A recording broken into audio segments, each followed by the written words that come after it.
Hi, I'm Dr. Tracey Marks, and I make mental health education videos. What's the relationship between pain and depression? Today's video is based on a viewer question from John, and he asks, Dr. Marks, how much does chronic pain play into depression? Thanks, John, for your question.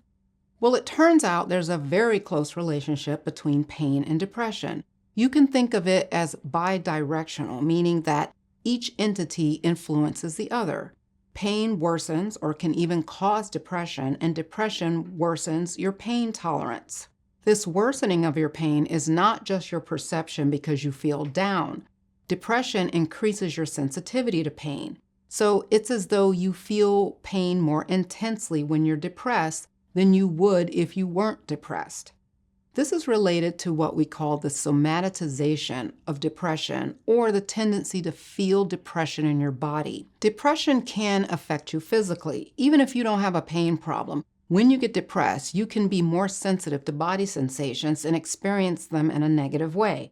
Some people can complain of joint pain, headaches, or dizziness. You may feel bloated or constipated.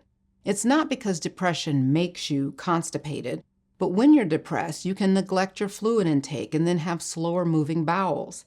Then your mental state magnifies the intensity of that experience. So that's the person with depression who has somatic or body manifestations of their depression. But let's say you have a back injury or some other source of pain like arthritis. Depression can actually make you more sensitive to the pain such that you experience pain longer and may not respond as well to your regular doses of pain medicine. The second relationship between pain and depression is chronic pain that goes unresolved for months can cause depression. Usually chronic pain is pain that lasts more than 3 months. And here's why chronic pain can cause depression even if you never had depression before. Pain sensations are expressed through a special sensory nerve pathway called nociceptors. When you experience something painful, which is called noxious stimulation, these special nerves send a signal that travels through your spinal cord and up to your brain. The brain detects this as noxious and generates an emotional or behavioral response like crying or flinching, grabbing the area, or shifting your weight to lessen the pain. So you have this sensation of pain that comes from somewhere on your body that gets interpreted in the brain, and then the brain produces an emotional response. The place in the brain where this decoding of pain information takes place is close to the areas of the brain for mood regulation. Imagine the injury pathways and mood regulation pathways existing in a modern-day workspace with an open floor plan.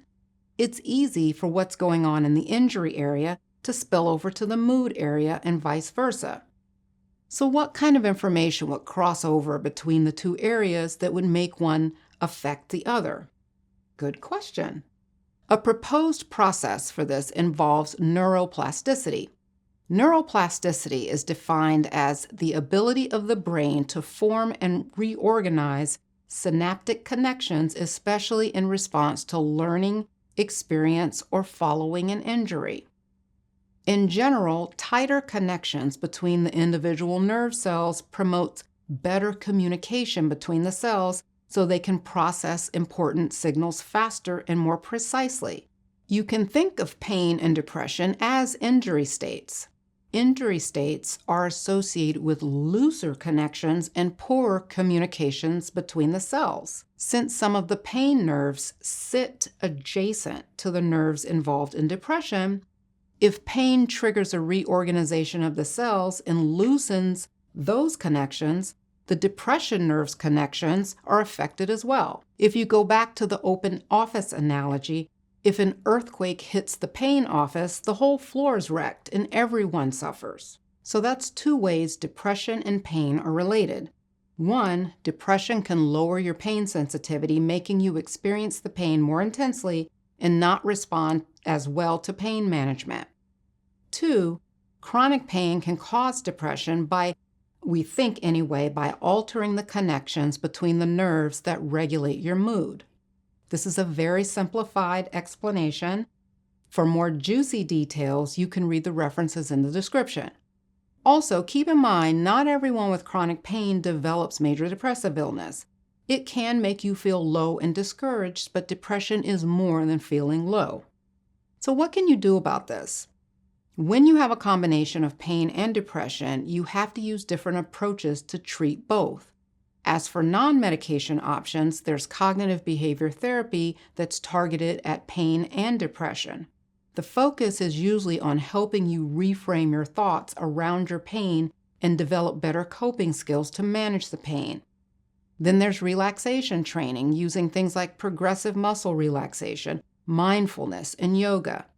Hypnotherapy is a specialized therapy where a therapist gets you into a trance-like state and then speaks positive suggestions about your pain that you internalize and act on. Think of it as like drinking alcohol to loosen you up, to give you the nerve to do something that you wouldn't do if you weren't under the influence. Well, hypnotic suggestion lets you internalize things that you couldn't when you weren't under the influence. Hypnosis is something that you can learn to do yourself. As for medications, there are 3 types of medications that have been studied to treat both depression and anxiety and pain.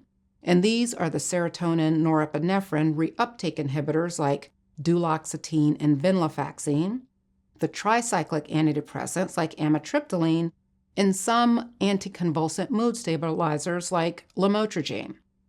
Pain management doctors may use the tricyclic medications at lower doses for pain management, but psychiatrists don't use them much anymore to treat depression because they have a lot of side effects at the higher doses.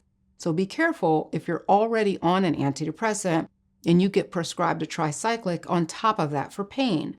The doctor prescribing your main antidepressant may need to decrease the dose or discontinue it to reduce your risk of serotonin syndrome.